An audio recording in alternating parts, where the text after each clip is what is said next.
ধন্যবাদ এবং স্বাগত জানাই আরেকটি ভিডিওতে। আজকের ভিডিওতে আমি কথা বলবো অ্যাংজাইটি, ডিপ্রেশন। অ্যাংজাইটি সিমটমগুলো কি, ডিপ্রেশনের সিমটমগুলো কি, এবং কোন কোন সিমটমগুলো দুটো ডিসঅর্ডারই থাকে। অনেকেই জানে না, অনেকে বলে আমার ভিতরে ডিপ্রেশন হয়েছে অথচ তাদের ভিতরে অ্যাংজাইটি। খুবই ইম্পর্টেন্ট, এটি গুরুত্বপূর্ণ। আমার পার্সোনাল প্র্যাকটিসে আমি দেখেছি অনেকের ভিতরে থাকে, সেক্ষেত্রে আমাদের এই যে বিষয়গুলো জানাতে হয়, বলতে হয়। আমি আছি কাউন্সিলিং সাইকোলজিস্ট আসাদুজ্জামান রাজু। প্রথমে একটু জিনিস বলে নিব, আপনি যদি আমার চ্যানেল নতুন হয়ে থাকেন, আপনার মেন্টাল হেলথ রিলেটেড যে কোনো বিষয় যদি জানার থাকে আমার কাছে জানতে পারবেন বা আমার এই চ্যানেলের মাধ্যমে জানতে পারবেন। সেক্ষেত্রে অবশ্যই আশা করব চ্যানেলটি সাবস্ক্রাইব করে রাখবেন।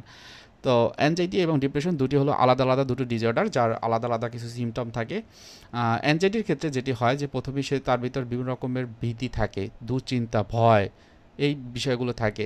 অনেক কিছুতে নার্ভাস হয়ে যায়, হয়তো বা অন্যরা নার্ভাস হয় না, তার ক্ষেত্রে নার্ভাসনেস কাজ করে। তারপর আমরা বলি ইন্ট্রুসিভ থটস, অর্থাৎ তার ভিতরে মনে হয় তার মাথায় অন্য কেউ চিন্তা ঢুকিয়ে দিচ্ছে, সে চিন্তা করতে চাচ্ছে না, মনে হয় অন্য কেউ ধরে ঢুকিয়ে দিচ্ছে। এবং অনেক ক্ষেত্রে এগুলো পারসিস্টেন্টলি রিকারেন্টলি হয়, বারবার হয়, একটু থেমে গিয়ে আবার হয়। অ্যাংজাইটির ক্ষেত্রে এটা বেশি বেশি হয়। আহ, অনেক ক্ষেত্রে হয় কি যে তাদের ভিতরে লস অফ কন্ট্রোল, মানে কোনো কিছুতে কন্ট্রোল রাখতে পারে না, নিয়ন্ত্রণ নেই, মনে হয় যে আমি আমার ভিতরে নেই। এবং তাদের ভিতরে ঘুমের যে সমস্যাটা সেটা কিন্তু প্রচুর পরিমাণে থাকে, তারা ঠিকমতো ঘুমাতে পারে না। হয়তো এমন হয়েছে রাতে যখনই ঘুমাতে যায় তখন অস্থিরতা কাজ করে। অনেকে এসে আমাদেরকে বলে হয়তো ঘুমের ভিতরে স্বপ্ন দেখি, ফ্ল্যাশব্যাক হয়, আমার মনে হয় যে আমি পাগল হয়ে যাচ্ছি, ঝাঁকুনি দিয়ে ওঠে। এই যে বিষয়গুলো ঘুমের ভিতরে হয়, এটা কিন্তু অনেক ক্ষেত্রে অ্যাংজাইটির কারণে হয়। অনেক ক্ষেত্রে যে তাদের ভিতরে হার্ট রেট এবং ব্রিদিং রেট এটা কিন্তু অনেক বৃদ্ধি পায়। অর্থাৎ আমরা যদি বুকে হাত দিই তাহলে দেখতে পারবো যে হার্ট রেট কীভাবে চলছে, এটা তাদের ক্ষেত্রে বেশি হয়। অথবা তারা এইভাবে বেশি বেশি করে তারা শ্বাস নিয়ে থাকে। এটা হলো অ্যাংজাইটির যে লক্ষণ। এখন আসেন যে ডিপ্রেশনের কিন্তু আলাদা কিছু লক্ষণ আছে, সেগুলো কি? এখানে বলা হয় যে পারসিস্টেন্ট স্যাডনেস, অর্থাৎ তাদের ভিতরে কষ্ট থাকবে পারসিস্টেন্টলি, একটা একটা একটা অনুভূতি, স্যাড স্যাড, আমার কঠিন, আমার কষ্ট, আমার আমার বিরক্ত লাগছে, খুবই বিরক্ত লাগছে, এই যে বিষয়গুলো তাদের ভিতরে অনেক বেশি কাজ করবে। তার ভিতরে যেটি থাকবে ফিলিং অফ হোপলেসনেস, খুবই গুরুত্বপূর্ণ একটা অনুভূতি। সেটি কি জানেন? সেটি হচ্ছে যার ভিতরে ডিপ্রেশন থাকে একটা সময় হোপলেসনেস থাকে। হোপলেসনেস মানে হচ্ছে আমরা বলি I am not okay, you are not okay. I মানে হলো আমি, আমি সম্পূর্ণ ব্যক্তি, আমার চিন্তা ঠিক নেই, আমার অনুভূতিগুলো ঠিক নেই, আমার আচরণগুলো ঠিক নেই। এবং ইউ আর নট ওকে মানে হচ্ছে এই পৃথিবী, তুমি কোনো কিছুই ঠিক নেই, তোমার কোনো কিছুই ভালো না, তুমি আমার মতো করে না, বা আমিও তোমার মতো করে না। তখন কি হয়, সে এই যে বিষয়গুলো নিজের সম্পর্কে, এই বিশ্ব সম্পর্কে কিন্তু ভিন্ন ধারণা পোষণ করে। এবং তখন তার ভিতরে হোপলেসনেস কাজ করে, অর্থাৎ আমার আশা নেই, পৃথিবীতে বাঁচবো না, আমি বেঁচে থেকে কোনো লাভ নেই। এটা কিন্তু খুবই মারাত্মক একটা বিষয়। যারা সুইসাইড করে তাদের এই যে ফিলিংটি সেটি সবচেয়ে বেশি থাকে। এরপর যেটি হয় loss of loss of interest in daily activities.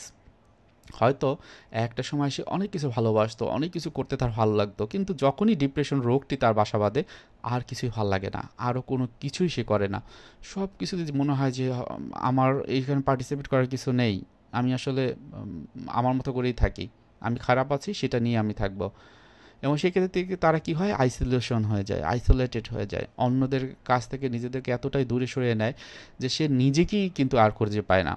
তখন অন্যরাও তাকে আর বেশি আহ, খুঁজে না, এবং তখন সে হয়তোবা এই যে ঘরকুনে হয়েছে, আমরা বলি যে অনেক বেশি তাদের বিষণ্ণ থাকলে তাদের ঘরের কর্ণে থাকে, এবং সেটি তাদের ভিতরে একটা আরও বেশি ডিপ্রেশন কাজ করে। অনেকের ক্ষেত্রে যেটা হয় যে সেলফ হার্ম বা ডিস্ট্রাকটিভ বিহেভিয়ার, হয়তো বা নিজে কাটাছেঁড়া করে, নিজের হাত কাটে, ঘা বা অন্য জিনিস, এই যে সেলফ হার্মগুলো অনেক বেশি থাকে ডিপ্রেশনের ক্ষেত্রে। সো এটা কিন্তু এটা অনেক ক্ষেত্রে কমন হয়, তার ব্যথা বা কষ্টগুলো যদি অনেক দিন ধরে থাকে তখন কিন্তু এটি হয়। এবং ক্লিনিক্যাল যে ডিপ্রেশন সেক্ষেত্রে কিন্তু এটা বেশি হয়। আপনারা জানেন যে এটা পোস্টপার্টাম ডিপ্রেশনও বলা হয়, অর্থাৎ এই যে মানে প্রসবকালীন বা প্রসব পরবর্তী যে একটা ডিপ্রেশন হয় সেটি কিন্তু অনেকের ক্ষেত্রে হয়। অনেকের ক্ষেত্রে এইটি হচ্ছে যে মাসিকের সময় মাদের কিন্তু এটি হয়ে থাকে হরমোনাল ইমব্যালেন্সের কারণে, তারা ওই সময়টা অনেক ক্ষেত্রে ডিপ্রেশনে থাকে। এবং আপনারা শুনে থাকবেন যে এই ডিপ্রেশনের কারণেই যারা সুইসাইড করে তার প্রায় 90%, 90% হলো যারা মারা যান সুইসাইড করে তার ডিপ্রেশনে থাকেন।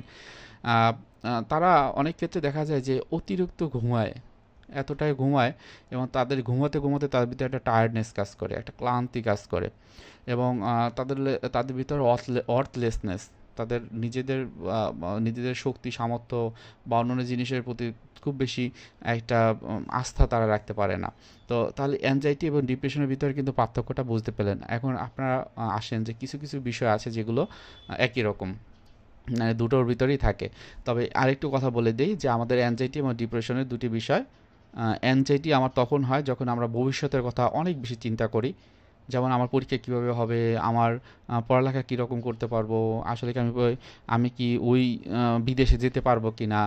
এই যে চিন্তাগুলো সব হলো ভবিষ্যতের কথা। এই ভবিষ্যতের কথা যখনই চিন্তা করব তখন অ্যাংজাইটি হবে এবং অ্যাংজাইটি হলে হয় কি বেশিরভাগই আমার শারীরিক যে ব্যথা এগুলো কিন্তু বেশি হয়। আর ডিপ্রেশনের কথা বলা হয় যে অতীতে যে বিষয়গুলো আমি বারবার চিন্তা করবো, এটা আমার ভিতরে স্যাডনেস বা খারাপ লাগা কাজ করবে, খারাপ অনুভূতি দিবে। তাহলে অ্যাংজাইটি এবং ডিপ্রেশনের ভিতরে যে পার্থক্যগুলো জানলাম, এর ভিতরে যেটা হলো কমন থাকে সেটা হলো এজিটেশন। তারপর অনেক ক্ষেত্রে হয় ফিজিক্যাল বিভিন্ন রকমের সিমটম। আমরা বলি না যে এই যে একটু আগে বললাম যে সে হয়তো বা কোনো রকম আচরণ করতে চায় না, একা বসে থাকে, যেমন ডিপ্রেশনে থাকে। আবার অ্যাংজাইটির ভিতরেও তার এত উদ্বিগ্ন থাকে, এত চঞ্চলতা বা এত অস্থিরতা কাজ করে। এটা কিন্তু দুটোর ভিতরেই সেম। দুজনের ভিতরেই অ্যাংজাইটি বা ডিপ্রেশনের ভিতরে কিন্তু ফ্রাস্ট্রেশন বা হতাশা থাকে অনেক বেশি, রেস্টলেসনেস থাকে, কোনো কিছুতেই মনোযোগ দিয়ে করতে পারে না, মনে হয় একটা থেকে আরেকটা, আরেকটা থেকে আরেকটা এরকম চিন্তা করে। দুটো ডিসঅর্ডার ক্ষেত্রেই যারা ভোগে যেই ডিসঅর্ডারগুলোতে তারা অ্যাভয়েডেন্স থাকে, মানে সব কিছু থেকে এড়িয়ে যেতে চায়, নিজেদেরকে উইথড্র করতে চায়। খাওয়া দাওয়ার ব্যাপারটাও চেঞ্জ হয়ে যায়। যাদের ভিতরে অ্যাংজাইটি থাকে, খাওয়া দাওয়ার আগের সে যে রুচি বা যেই সিস্টেম সেটি থাকে না। ঠিক একই জিনিসটা যাদের ভিতরে ডিপ্রেশন থাকে তাদের ক্ষেত্রেও হয়। সো আশা করি আমার ভিডিওর মাধ্যমে আপনারা বুঝতে পেরেছেন যে আসলে অ্যাংজাইটি এবং ডিপ্রেশনের ভিতরে পার্থক্য এবং সাথে সাথে এদের ভিতরে কী কী সাদৃশ্য রয়েছে। একই জিনিস দুটোর ক্ষেত্রে রয়েছে। আজকের পর থেকে ডিপ্রেশন কি, অ্যাংজাইটি কি সেটা কখনোই ভুলবেন না। সাথে সাথে আপনি বুঝবেন যাদের আপনার ভিতরে যদি অ্যাংজাইটি থাকে বা ডিপ্রেশন থাকে কি কি লক্ষণগুলো আপনার ভিতরে হচ্ছে। সবার জন্য শুভকামনা, ভালো থাকবেন, আমার সাথে থাকবেন, আমার চ্যানেলের সাথে থাকবেন। আসসালামু আলাইকুম।